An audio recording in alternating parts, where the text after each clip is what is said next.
ইলিশ ভাপা রেসিপি এর আগে হয়তো আপনারা বাড়িতে বানিয়েছেন, কিন্তু এই পদ্ধতিতে করলে টেস্টটা সবচেয়ে ভালো হবে। সেটাই আজকে আমি এই ভিডিওতে করে দেখালাম। তার জন্য আমি বাজার থেকে দুটো বড় সাইজের ইলিশ মাছ এনেছি। এইগুলোকে আমি এবারে কেটে ধুয়ে পরিষ্কার করে নেব। মাছটাকে এবার আমি কেটে নেব, কেটে পরিষ্কার করে নেব।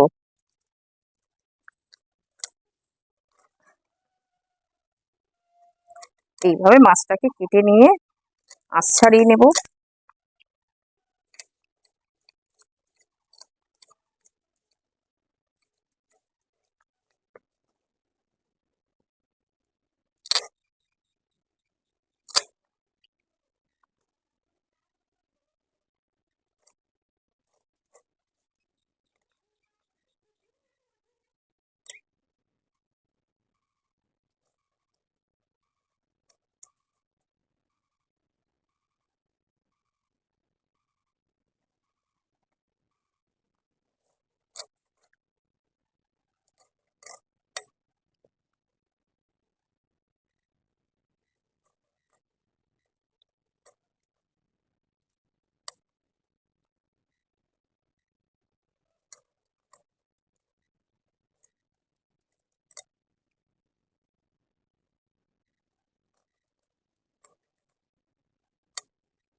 মাছটা কাটা হয়ে গেছে, এবার এগুলোকে ধুয়ে পরিষ্কার করে নেব।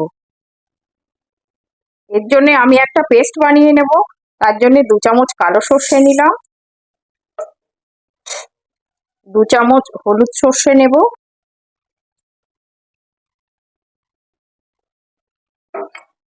ঝালের জন্য কয়েকটা কাঁচা লঙ্কা নিয়ে নিচ্ছি, অল্প কিছু নারকেল কোড়া দিয়ে দিচ্ছি,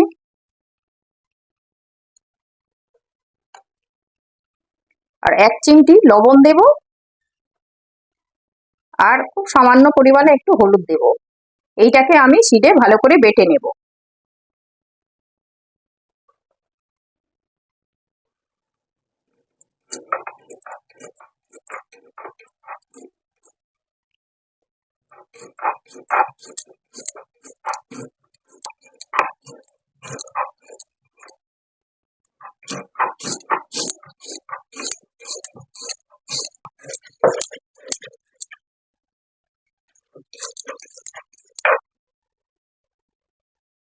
এর মধ্যে আমি 5টা কাজু দিয়ে দিচ্ছি। কাজুটা দিয়েও বাটবো। এটা পরে দিলাম, আগে সর্ষেটা ভালো করে পিষে নিয়ে তারপরে এই কাজুটা দিলাম, তাহলে পেশাটা খুব ভালো হবে।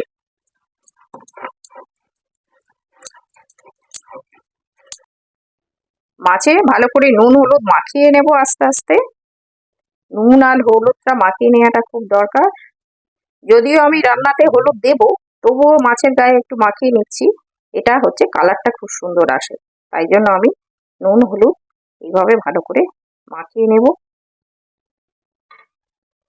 এইভাবে গায়ে একটু মাখিয়ে নিলে কালার মানে রান্নায় কালারটা খুব ভালো আসে। এইভাবে মাখিয়ে নিয়ে আমি এটা কিছুক্ষণের জন্য রেখে দেব। আচ্ছা, পোস্তটা সর্ষে আর কাজু বাদাম যা যা দিয়েছি এই পেস্টটা করে নিয়েছি। এই পেস্টের মধ্যে এবার আমি 1/2 চামচ হলুদ গুঁড়ো দিচ্ছি,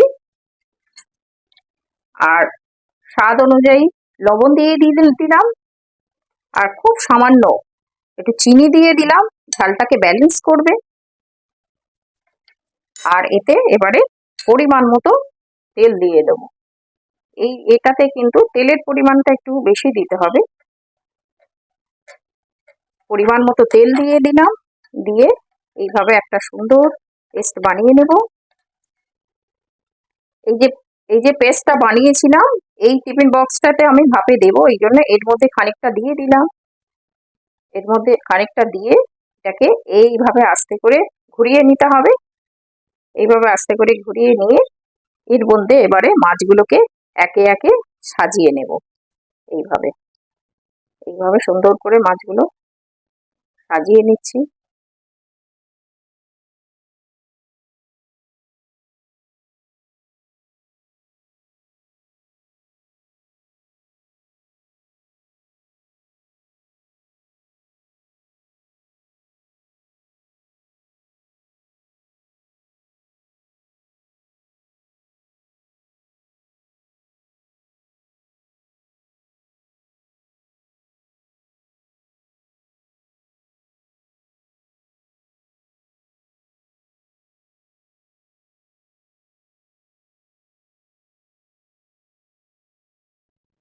এইভাবে সব মাছগুলো এইভাবে গ্রেভিটা ঢাকা পড়ে যাবে। এবারে এর উপরে কয়েকটা কাঁচা লঙ্কা দিয়ে দেবো, একটু গার্নিশ করে দিলাম এর মধ্যে, দিয়ে আর একটু কাঁচা তেল এর উপর থেকে একটু ছড়িয়ে দেব সুন্দর করে। এইভাবে দিয়ে এইভাবে ঢাকনাটা দিয়ে এবার আমি এটাকে ভাপে বসিয়ে দেব। এই কড়ার মধ্যে বেশ খানিকটা জল দিয়ে দিলাম। জলটা দেবেন এই যেন টিফিন বক্সের নিচে লেগে থাকে, এইভাবে জলটা দিতে হবে পরিমাণ এইরকম। জল দিয়ে দিলাম, দিয়ে এবার এই টিফিন বক্সটা বসিয়ে দেব। এই জলটা খেয়াল রাখবেন যেন টিফিন বক্সের নিচে পর্যন্ত লেগে থাকে। এবারে এটাকে আমি ঢাকা দিয়ে দিলাম। এভাবে ঢাকা দিয়ে 25 মিনিট আমি স্টিম করতে দেব। 25 মিনিট পরে আবার খুলে দেখাচ্ছি। এটা হয়ে গেছে 25 মিনিট। এবারে এটাকে আস্তে করে খুব সাবধানে এটাকে তুলে নিতে হবে, কারণ এটা খুব গরম, এই অবস্থায় খুব গরম থাকে। আস্তে করে এরকম সাবধানে তুলে নিতে হবে। দেখুন কত সুন্দর কালার হয়েছে, কি সুন্দর। আমি একটু এটাকে গ্রেভিটাকে নাড়িয়ে দেখাচ্ছি, দেখুন কি সুন্দর একটা কালার হয়েছে। গরম গরম ভাতের সঙ্গে এই রকম একটা ইলিশ ভাপা হলে আর কিছু লাগে না।